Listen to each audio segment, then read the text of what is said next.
Hello student, math magician online class में आपका स्वागत है। मैं Shyam Kumar.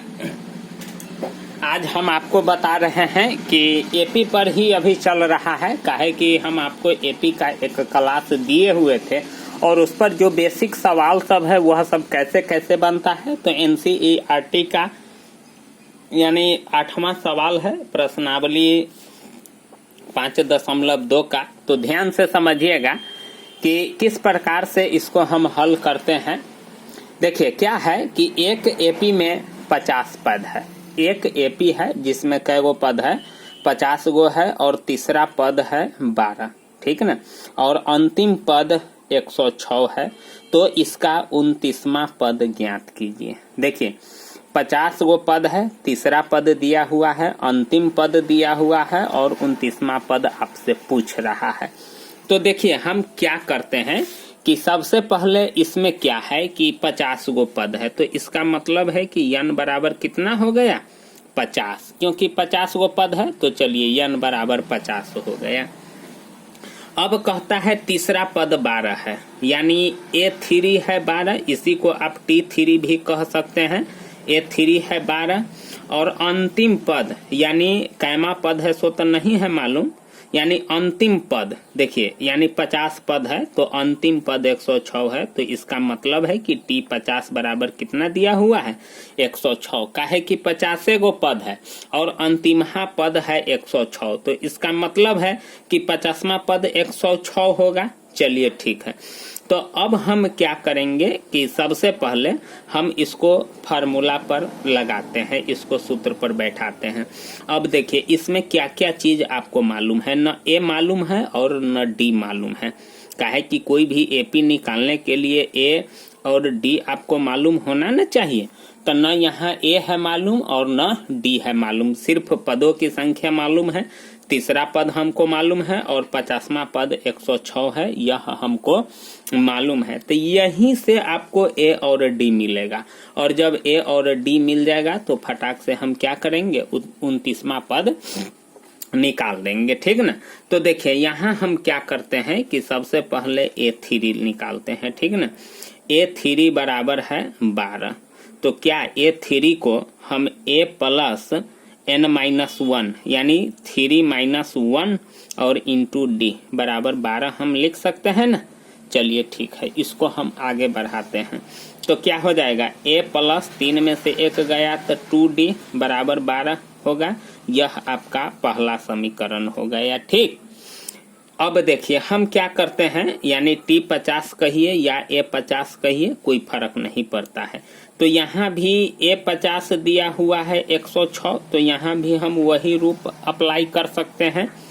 A plus n minus, तो n के जगह पर 50 है तो 50 माइनस 1 इंटू डी नहीं है मालूम, तो डी के जगह पर डी रहने देंगे, बराबर कितना हो जाएगा 106।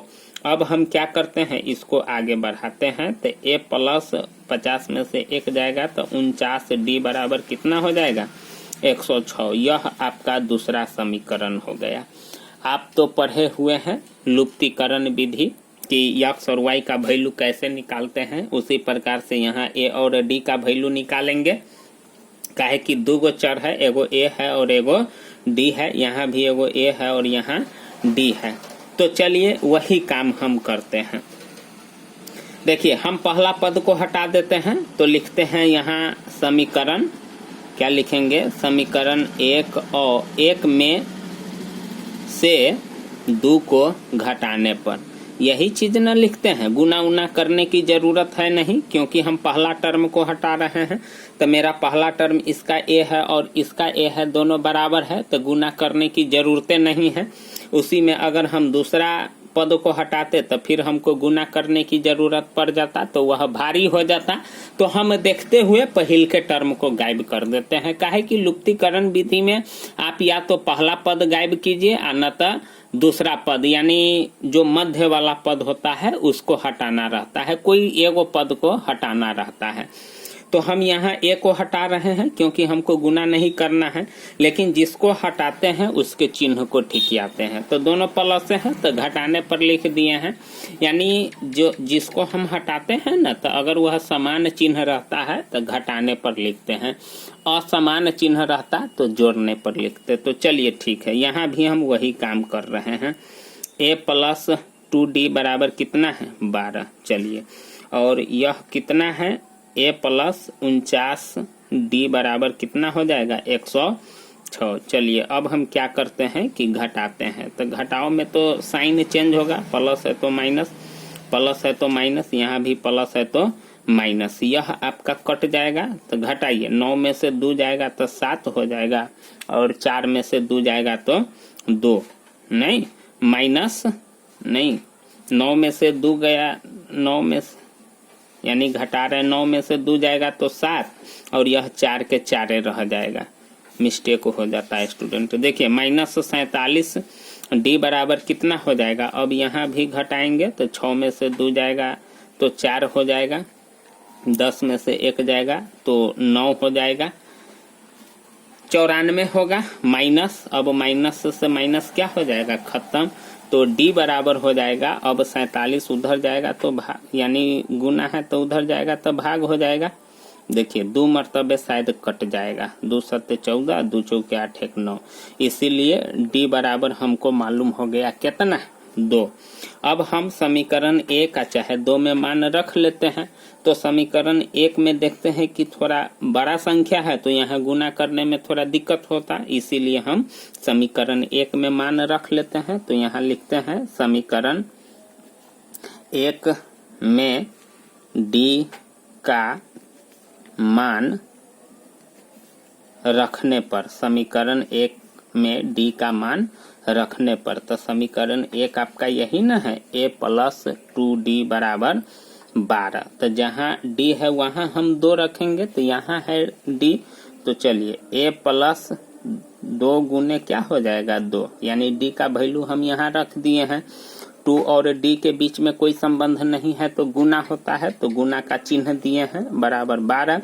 अब हम इसको और आगे बढ़ाते हैं, तो 2 दूना 4, यानी a प्लस 4 बराबर हो जाएगा 12। तो a बराबर क्या हो जाएगा 12 माइनस 4, इसीलिए a बराबर हो जाएगा 8। तो अब देखिए, यानी a भी हमको मालूम हो गया और d भी मालूम हो गया।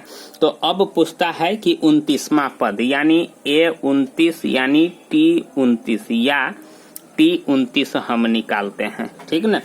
तो यानी tn बराबर होता है a plus n minus 1 into D, क्या होता है tn बराबर a plus n minus 1 into D.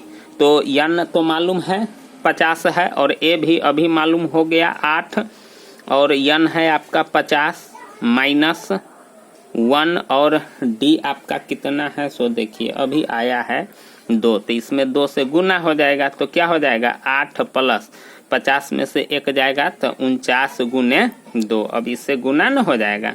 तो 8 प्लस 2 नमा 18, और 2 चौके 8 1 9। अब इसको जोड़ देंगे तो 98 8 कितना हो जाएगा 8 8 16, और